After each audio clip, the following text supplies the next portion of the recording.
Bienvenidos en Contexto, soy Sebastián Salazar y los voy a acompañar 30 minutos el día de hoy para hablar del socialismo del siglo XXI, la versión en Bolivia. ¿Qué fue lo que pasó exactamente? ¿De qué manera asciende Evo Morales al poder? ¿Y cuáles fueron las medidas que propuso? ¿Cuál fue la narrativa además que había en el momento de las elecciones? ¿Y cuánto tiempo se quedó en el poder? Y ahora que ha regresado además su partido al poder. De esto vamos a profundizar luego de esta pausa. En Contexto llega gracias a Fundación Naumann, Universidad César Vallejo y Los Portales. Bueno, estamos de vuelta aquí en Contexto y ahora vamos a hablar, como les adelantamos, del socialismo del siglo XXI, esta vez de la versión boliviana de Bolivia, lo que es lo que ha pasado con Evo Morales principalmente. Para hablar del tema se encuentra con nosotros el presidente de la Casa de la Juventud de Santa Cruz, José Hugo Antelo. Gracias por estar aquí con nosotros. Muchas gracias a ustedes por la invitación. Yo me siento complacido y honrado de estar acá y espero que podamos conversar, compartir un poco de ideas y que ustedes conozcan también un poco del contexto y la historia de Bolivia más contemporánea, ¿no? De acuerdo, y ese es justamente un poco el punto, saber de qué manera surge Evo, en qué contexto surge Evo Morales y cuál es su versión, digamos, del socialismo del siglo XXI, que no es la misma, entiendo, que la de Venezuela, ¿cierto? Claro, si bien están muy relacionados por el bloque castrochavista, ¿no? Evo Morales surge desde un aspecto diferente.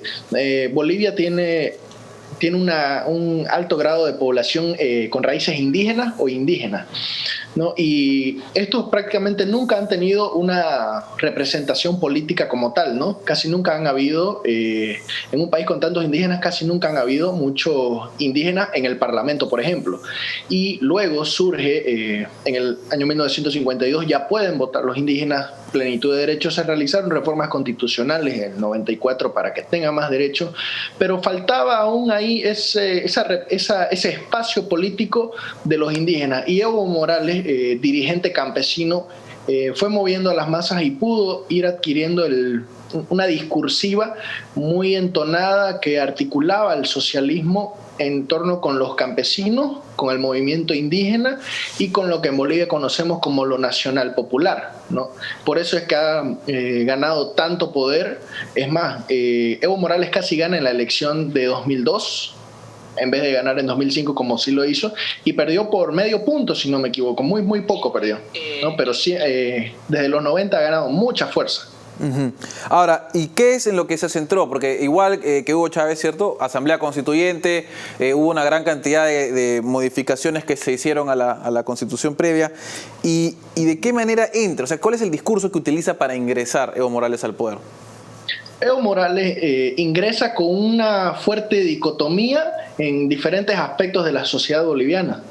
Con una dicotomía, por ejemplo, entre el campo y la ciudad, entre los indígenas y los blancos o los mestizos. Y también con una gran dicotomía en lo económico, lo privado con lo público. Por ejemplo, YPFB, que antes era la empresa estatal del petróleo, fue privatizada y Evo Morales tuvo un gran discurso para nacionalizar los hidrocarburos en Bolivia y YPFB también, y él se adueñó de ese discurso, siendo que él no fue quien la estatizó, ¿no? Pero cooptó ese discurso, articulándolo, y lo utilizó obviamente para fines proselitistas también, ¿no? Hizo una gran confrontación entre lo que es, como lo que a ellos le dicen el neoliberalismo, la derecha, ¿no? Porque en Bolivia tanto lo han enfrentado que decir que sos de derecha, que sos liberal, cosas así por el estilo, es prácticamente un tabú, ¿no? Y Evo Morales es eso, lo que ha hecho una gran confrontación con el campo, siendo que Bolivia tanto ha crecido que ya la mayoría de ciudad, pero la gente se sigue creyendo esa discursiva. Ahora, y él, digamos, pongámoslo así, ¿qué promesas cumplió de las que, valga la redundancia, prometió y fueron buenas si es que la cumplió? Evo Morales sí cumplió varias de sus promesas. El problema es que las promesas que cumplió ya venían, o sea, eran lógicamente negativas para la población. Por ejemplo, él siempre fue abierto en hablar de persecución contra opositores, de expropiar la propiedad privada, ¿no? Muchas de esas cosas sí prometió, pero no eran cosas buenas. prometió cortarle el camino a las empresas, sí, y ahora cada vez es más difícil emprender, abrir negocios, subió los impuestos. Bolivia es uno de los países donde más se tributa, y muchas de esas eran promesas de él y las cumplió. Son negativas. Ahora, promesas positivas, no, lo único, una nueva constitución, sí, pero esa nueva constitución, en lo personal yo no veo que haya hecho un gran cambio en la realidad de las personas bolivianas. Es una constitución sumamente garantista, pero por ejemplo no han habido mejoras en la calidad de vida de las personas, ni siquiera en los indígenas y los campesinos, que son el grupo que supuestamente Evo Morales y el movimiento del socialismo representan. Ahora bien, ¿cuál ha sido, digamos, el resultado? ¿Cómo se encuentra, cómo estaba Bolivia antes de que entre Evo Morales? Y ahora, bueno, ya no está, ¿cierto? Pero ha ganado su partido, en cualquier caso, que es una especie de sucesión. ¿Cómo está Bolivia? ¿Cómo está ahora? Porque Bolivia, dentro de todo, y ese era uno de los casos particulares, mientras que Venezuela se caía a pedazos, digámoslo así, Bolivia no estaba tan mal como Venezuela. ¿Qué ha dejado Evo? Sí, Bolivia no está tan mal, aunque me sorprende, porque yo voy, por ejemplo, a otro país, una vez fui a Argentina y me dicen, oye, Bolivia está muy bien, es prácticamente el primer mundo. Y yo, ¿en serio piensan eso? No es así. Efectivamente, Bolivia ha crecido, pero aquí tenemos esta lógica, o al menos así lo entendemos, la oposición, que Bolivia ha crecido a pesar de Evo Morales, no gracias a Evo Morales, porque Bolivia, precisamente cuando entró desde 2000, no, un poco antes, desde 2003, Bolivia tuvo, gracias a los commodities y los altos precios del petróleo, de la soya y de muchos otros productos que Bolivia exporta, ¿no? Bolivia tuvo el mayor superávit comercial y fiscal de su historia, ¿no? Pero esto nunca, en ningún momento se tradujo, por ejemplo, en más obras, en hospitales, en escuelas, en carreteras, o en condiciones para que el ciudadano emprenda. Eso nunca se lo vio, ¿no? Entonces, ¿cuál es la consecuencia? No estamos como Venezuela, pero pudiéramos estar mucho mejor de lo que estamos ahora, porque hoy no estamos bien, ¿no? Esos años de bonanza económica nunca se lo vieron. Es más, ¿por qué después de la mayor bonanza económica de la historia Bolivia está a punto de perder el 100% de sus reservas internacionales? No, eso es algo que nos seguimos preguntando en Bolivia. ¿Qué pasó con esa plata? ¿No? Más de 50.000 millones de dólares que nunca llegaron a la población, ¿no? La pérdida de la mayor bonanza económica en la historia de Bolivia, y además de todas las vidas arruinadas por la persecución, porque en Bolivia hay más de 1.000 presos, exiliados y perseguidos políticos. Eso también es una de las consecuencias o de lo que se ha perdido, ¿no? A lo largo de estos años de Evo Morales, que asumió el 22 de enero de 2006. Ahora bien,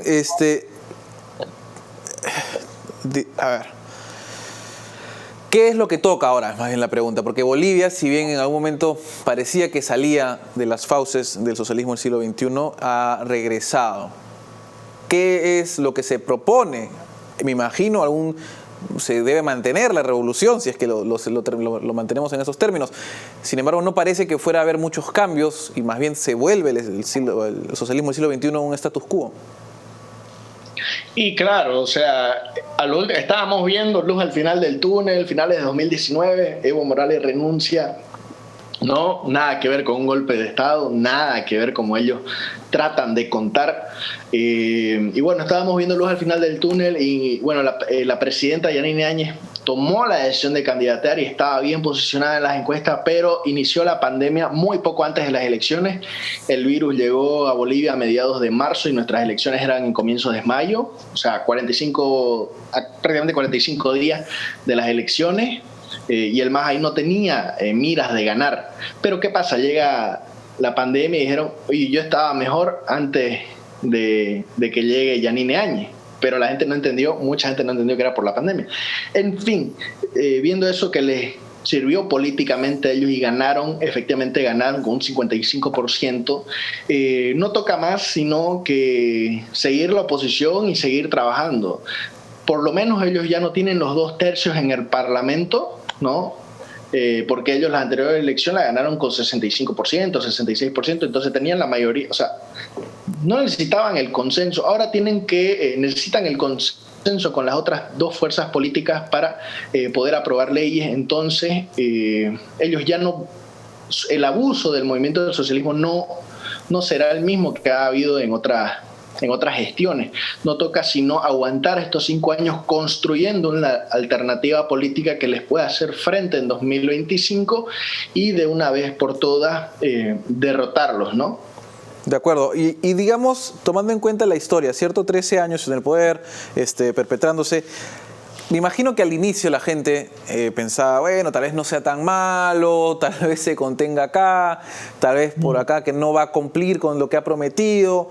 ¿En qué momento se identifica que el gobierno, digamos, de Evo Morales es tal cual un calco o un intento de calco versión en Bolivia de lo de Hugo Chávez? ¿En qué momento exactamente? Sí, y es muy cierto lo que decís, que cuando él entra, ¿no? Un poco antes, muchas personas que hoy son opositoras o que siempre fueron sus opositores decían, y quizás él no sea tan malo, ¿no? Yo sé de personas que en ese momento eran mayores, yo en ese momento, cuando Evo asumió, yo tenía 6 años, ¿no? Tengo 21 ahora. Muchos decían, no creo que Evo Morales sea tan malo, pero fue peor de lo que muchos se imaginaban, ¿no? Fue mucho peor que anteriores gobiernos. Y bueno, ¿cuándo fue? En mi opinión, fue entre 2008 y 2009, con la lucha de las autonomías, como se lo denomina, sobre todo en mi región, era para conseguir una mayor descentralización política, administrativa y económica hacia las regiones, que el Estado central ya no lo gobierne todo, ¿no? Inició por eso y fue una lucha muy, muy fuerte, ¿no? Eso movilizó a muchas personas de los dos frentes, ¿no? Tanto el movimiento del socialismo como de la oposición. Y cuando Evo Morales vio que estaba perdiendo poder porque él en ese momento no tenía la mayoría en el Senado, por ejemplo, inició lo que se conoce como el caso terrorismo. Un caso donde ellos se inventan que existía un plan en conjunto con terroristas de los Balcanes para asesinar al presidente Morales. Con esa excusa fue que inició esta persecución a los más de 1.000 presos, perseguidos y exiliados políticos que yo les estoy comentando, ¿no? Uh-huh. Algunos sí, recién con el gobierno de Yanine Áñez salieron, y ahí fue cuando muchas personas, en vez de ser opositores y antes gritaban y salían en contra de Evo Morales, dijeron, ok, yo prefiero callarme porque no sé si mañana voy a estar vivo o si mañana voy a estar preso, ¿no? Ese fue el momento de quiebre en el que nos dimos cuenta que no solamente era un gobierno socialista, sino que también era un gobierno profundamente autoritario.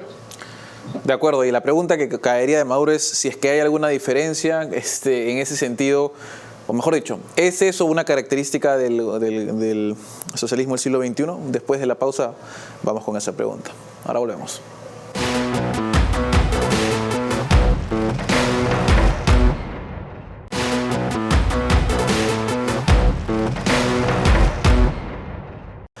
Bueno, estamos de vuelta y estábamos hablando del socialismo del siglo XXI, lo que había ocurrido en Bolivia, de qué manera había gobernado, qué es lo que había prometido. Evo Morales se encontraba con nosotros, o se encuentra con nosotros, el presidente de la Casa de la Juventud de Santa Cruz, José Hugo Antelo. Y la pregunta que quedaba sobre el tintero, y nos hablábamos un poco del autoritarismo que se mostró de parte del gobierno de Evo Morales en el 2009 como punto de quiebre, ¿no? 3 años después de ser elegido más o menos, y ¿hay algo, o sea, existe alguna iteración del socialismo del siglo XXI en el cual el autoritarismo no sea una característica? Se ha visto en Venezuela, bueno, Cuba es un caso particular, en Bolivia y en otros lados también. ¿Existe esa variante, digamos, democrática del siglo XXI? Mire, claro, o sea, del socialismo como tal, bueno, si nos vamos incluso a sus autores, ellos te hablan de la revolución violenta, ¿no? Marx y Engels dicen eso, muchos autores dicen lo mismo, que es mediante la violencia. Luego existen algunas reformas que buscan ya más llegar democráticamente, por ejemplo la socialdemocracia, que es una versión más moderada, pero que sigue siendo socialismo. Y bueno, quizá podemos decir ahí, quizá no todos son autoritarios, ¿no? Pero lo que pasa es que para mantener un sistema como es el socialismo, se necesita la fuerza, ¿no? Existe un autor que se llama Antonio Escotada, en una entrevista dice, o sea, ¿cuál es la diferencia entre los liberales y ellos? O sea, los socialistas, que los liberales a ellos los tienen que callar por la fuerza, ¿no? Porque los liberales dicen la verdad, mediante que para imponer la mentira y todas estas ideas nocivas para la sociedad, como es el socialismo, para eso se necesita la fuerza, ¿no?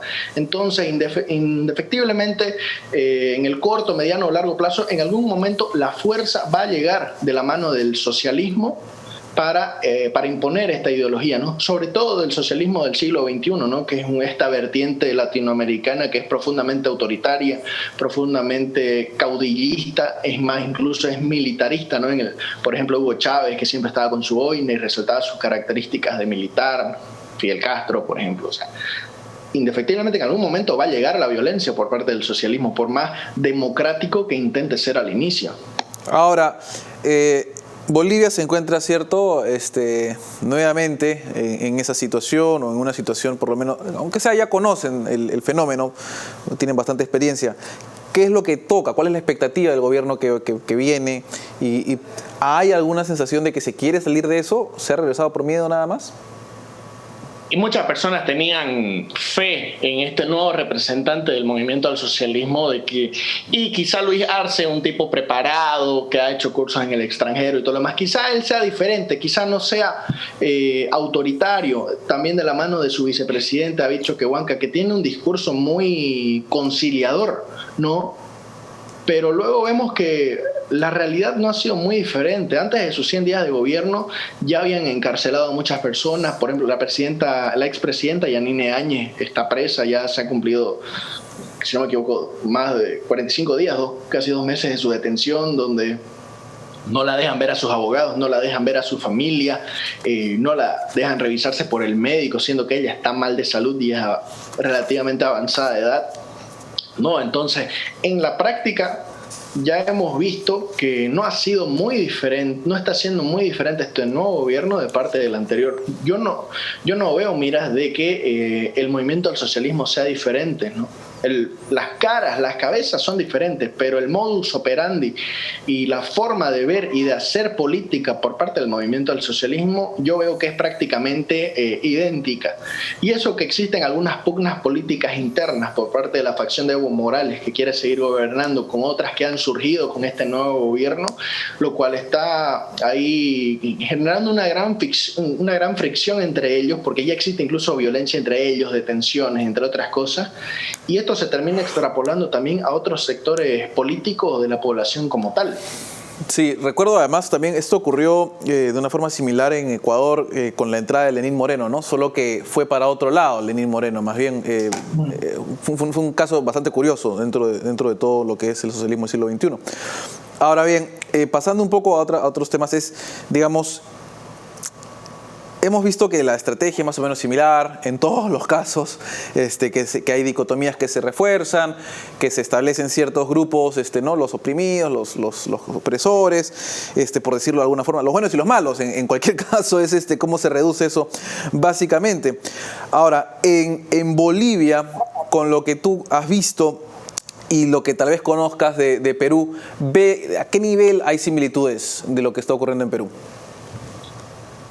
Yo no soy un experto en la política peruana, pero yo por lo que he visto, porque me gusta investigar y saber en qué andan, ¿no? Los países vecinos, yo veo que el señor del Castillo, si no me equivoco, el candidato que está yendo al balotaje, es parecido, es bien parecido a Evo Morales, su discursiva, sus orígenes, y bueno, yo lo veo... y espero equivocarme y ojalá él no sea victorioso, pero me llama la atención y me preocupa mucho porque yo veo algunas declaraciones suyas y digo, esto lo vi hace 15 años, ¿no? Esto lo vi hace 15 años.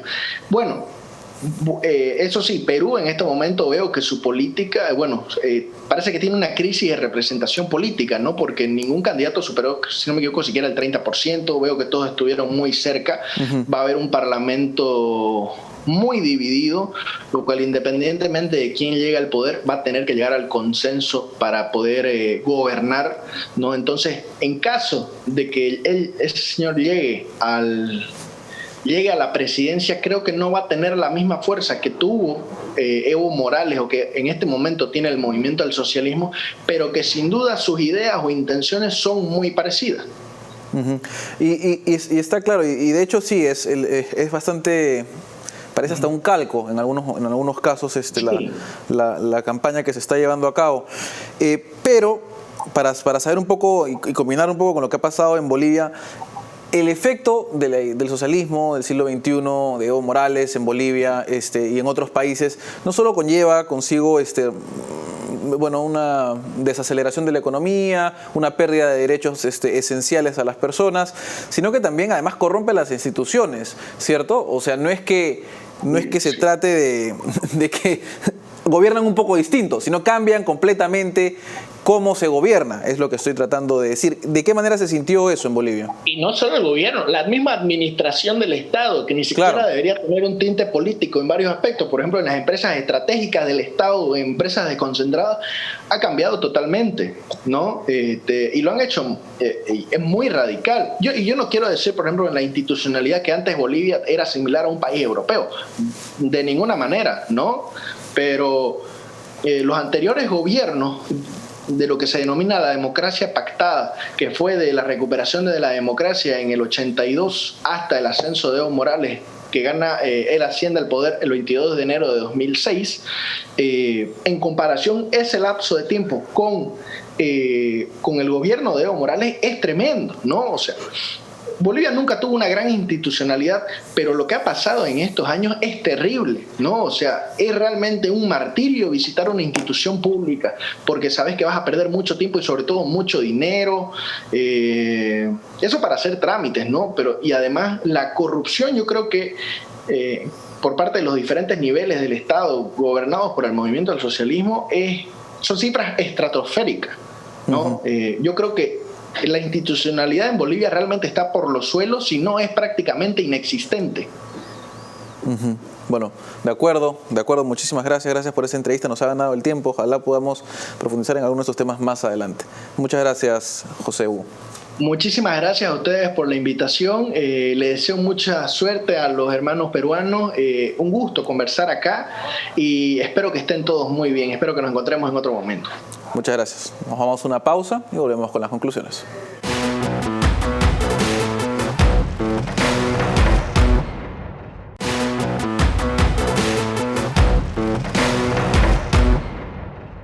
Estamos de vuelta aquí en Contexto con las reflexiones finales y como lo hemos visto no solo en este programa sino en otros que va a poder encontrar además en nuestro YouTube, el socialismo del siglo XXI tiene una manera bastante particular de acercarse a los distintos países, sobre todo en la región, y eso es haciendo divisiones iniciales, poniendo a los buenos contra los malos y sobre todo una vez en el poder hablando de una nueva constituyente, con lo cual se les dan poderes a los gobernantes y a las instituciones que nos gobiernan, que hacen que perdamos derechos, que hacen que no podamos tener las oportunidades que teníamos antes y que no crezcamos como podríamos haberlo hecho. Como lo vieron, como dicen en Bolivia, en el caso boliviano se crece a pesar de Evo Morales, con lo cual siempre queda en cuestión cuánto habrían avanzado de tener un gobierno un poco más libre y que respete más los derechos de las personas.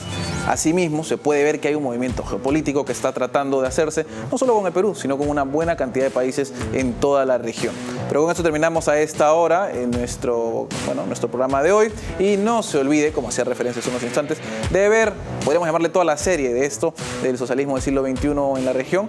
Está en YouTube, tiene que poner en contexto y va a encontrar todas las entrevistas que hemos estado teniendo con expertos de distintas partes de América Latina para hablar de las estrategias de la izquierda, del socialismo del siglo XXI, cómo se vivió en Ecuador, cómo se vivió en Bolivia y cómo se ha vivido en Venezuela. También en algún momento vamos a hacerlo sobre Cuba, pero esa es una situación un poco distinta, no es exactamente el socialismo del siglo XXI. En cualquier caso, no solo tenemos de eso, también tenemos de política, geopolítica en el Medio Oriente, tenemos del deporte, tenemos una cosa sobre el TAS, bastante interesante, y de la situación económica por la pandemia, de salud, de educación, en realidad todos los temas que se pueden imaginar ahí están en nuestro canal, solo tiene que poner en contexto y lo va a encontrar. Nos vemos otro día. En Contexto llega gracias a Fundación Naumann, Universidad César Vallejo y Los Portales.